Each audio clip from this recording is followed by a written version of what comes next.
Hey everyone, Brendan Snyder here. How are you? Thanks so much for joining me and welcome to a special review for the brand new Aerosmith compilation, simply called Greatest Hits. It is taking the same name as the one from 1980, but this one here is different. It's the single disc edition that I will mostly be talking about, but there is a 3 CD edition of it as well. I'm going to break it all down here in just a bit.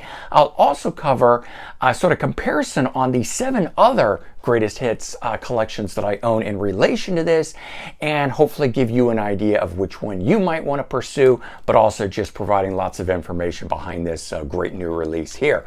So we'll get into that in just a bit, but before we start, if you're new to my channel and you haven't already hit the subscribe button, please do. Also leave a comment, hit like, all those things help support my channel. I'd greatly appreciate it. And of course, as an added bonus, by subscribing, you're going to be able to stay up to date on really cool episodes just like this with a review for the brand new Aerosmith Greatest Hits compilation that celebrates 50 years. Now you guys can see I'm actually wearing a brand new Aerosmith shirt. It's a Boston 73, so I am helping to celebrate their 50th anniversary. If you do like this shirt, I got it from SocieTees.com, and I'm going to leave a link in the description below and you can check that out too. Along with new CD Greatest Hits, you could get a new shirt if you wanted as well. All right, so talking about this here, just came out on Friday, August 18th of 2023. So the band starting in 1973, a 50th anniversary celebration. This single disc edition of it has 18 tracks on it, and there's several things about that. One, 18 tracks, that's very nice. I think it's 80 minutes long, so they really do pack the single disc to the gills, you know, nice and tight with all that it can hold. So that's very cool.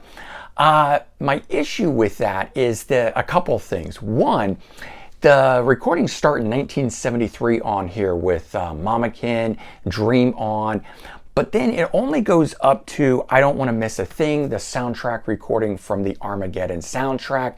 But the last full-length Aerosmith album that it touches on is the album 9 Lives, and it has the song Pink, which was 1997. So it really only covers the first 25 years of their career.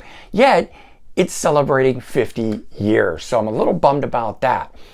The 3 CD version of this goes one album further to just push play, and it does feature the song Jaded, which was a top 10 hit single for them on the Hot 100. So cool that they included it, but it doesn't include anything from these 2 albums. Now granted, the band hasn't done anything since Music from Another Dimension, so the fact that they're celebrating a 50th anniversary and there's an entire decade where we haven't had any new music from them, I really wish they had put something from this decade on here. I mean, 2 new songs would have been fantastic. They've done it on a lot of their other compilations, and I'll touch on that in just a bit.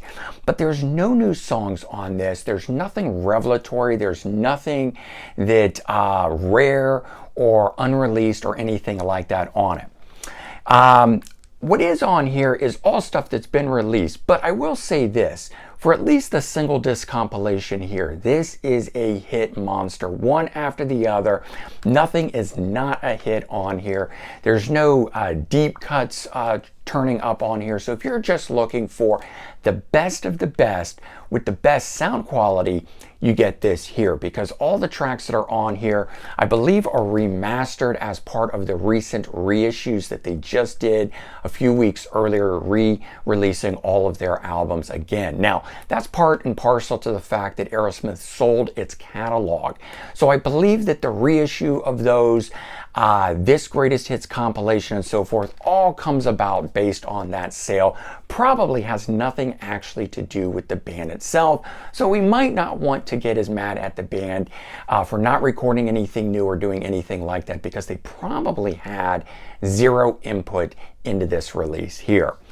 What is kind of cool about this is that even though it's chronological, and I'm not a big fan of chronological releases of tracks or sequencing of tracks on here, is that they do select perfect songs that go next to each other. And while chronological by album, it's not always the first single that came out to the last single that came out on the album. Sometimes they mix it around. So they do create a very nice sequence that's on here. The early 1970s stuff sounds great up against the later 80s stuff and 90s era stuff and so forth, whereas sometimes there's a disparateness in the sound and you kind of go, oh wow, that's the 80s, that's the 70s and so forth, where I think this has a really cool sound. Another thing I do like is they did use a lot of single edits on here. So before you have a chance to get tired of a song, it ends and it moves on to the next one. In my opinion, nothing is cut out that is dire, that you absolutely need.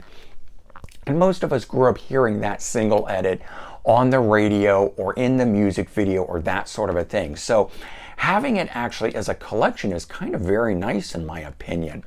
Now, some of the things I didn't like about this, beyond the fact that it is chronological, starting in 1973, going up to 1997, 9 Lives, and then tacking on the Armageddon soundtrack song, I Don't Want to Miss a Thing. And that song being at the end is kind of nice because it's sort of a big, bombastic, theatrical style song, you know, that ends a movie. So it's sort of like we're ending the collection here. But as I said, you're only covering 25 years that's on this. There's one live track as part of this, Ragdoll. It's from the South of Sanity live album. It is a fantastic version. I was a little bummed that they would choose a song like Ragdoll to do live instead of the studio version, but as I said, it is a fantastic version of it, and you almost don't even notice it because it's got so much energy in it. It's even as good as the original. So that's very cool. That's part of this. Let's go ahead and take a look at this, and then as I said, I'm going to do some comparisons of other versions. But there's the album cover, there's the back side of it. They don't use numbering on the back side, so you got to count through the stuff. And don't get fooled on here because it adds things like the intro tracks to, say, songs off of Pump. Janie's Got a Gun had an intro called the Water Song. That is not a new track. It is nothing more than a few seconds of an intro that has always been part of the song, but they titled them separately on the original CD release. So you get some of that on here. This is the inside of it there, the disc having that same logo from the cover on it. And when we pop that out, we get a nice comparison of later day era Aerosmith to early 70s era Aerosmith. And the booklet has a lot of nice photos. I thought this was actually just going to be, you know, a single piece of paper kind of a thing. And then I got it and opened it. I was glad to see that they did a bit more with it. But it's just a lot of photos. There's no lyrics, which is okay. There's no write-up, which I'm a little bummed about. They do list the band and show a great later day era shot again.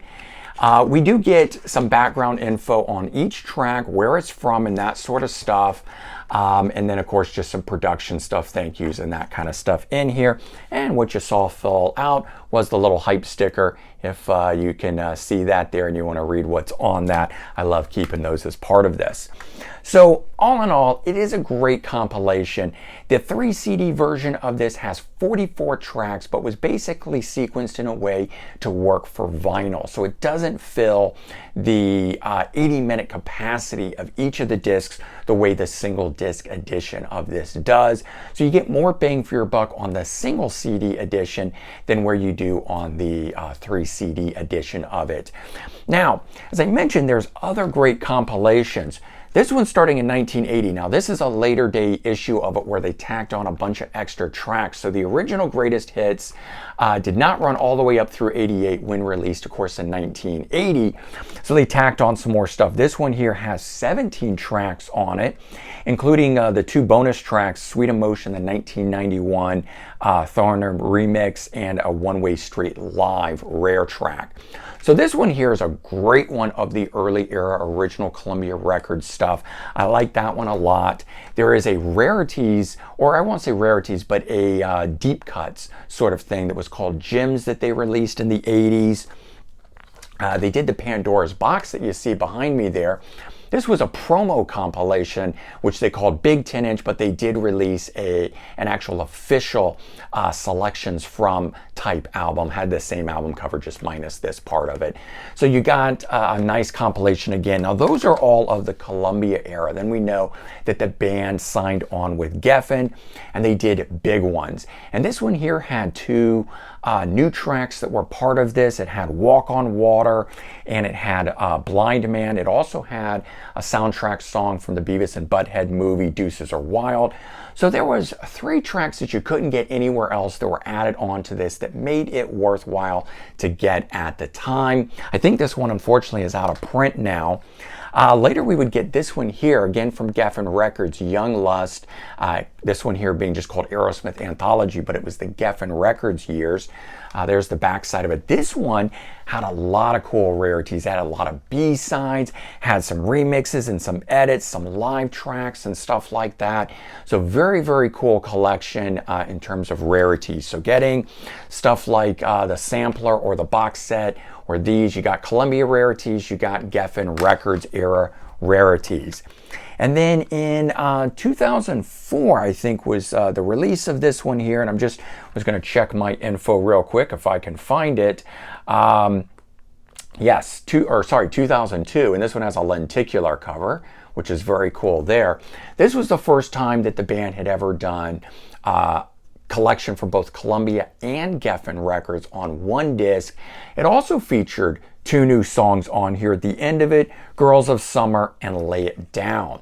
So the rest of the stuff that was on here, not so much rarity, but you got 2 new songs, and again, the first time that you got their whole career on a compilation. So that was kind of a cool thing. My favorite of all of them is the last one that they did up until this one here, at least the last one I picked up. Devil's Got a New Disguise from 2006. They did do one additional one for, release after this called, I think it was called Young Lust, and it was just a collection of ballads, although not all of it was the slow songs. Some of it did have rock stuff on it. And then there's a bunch of other things like Essentials and Icons and stuff like that in between. I think in all they've got somewhere between like 13 to 15 compilation albums. And if you add in like every compilation they've ever done, they have more best of compilations than studio albums. But back to this one here. This one is a single disc collection from 2006. I am the UK edition of this because the American edition of it does it chronologically, and as I mentioned earlier, I don't care for chronological releases. So the UK version of this mixed it up, kicking off with Dude Looks Like a Lady, Love in an Elevator. So it does Geffen era stuff right off the bat, and then it slides back into some 70s rock stuff that's on here, and it wraps up with Sedona Sunrise and Devil's Got a New Disguise. Now this one here included a song from Just Push Play, which the song Jaded, which went to top 10, which so a guaranteed, or not a guarantee, but a definite hit for the band.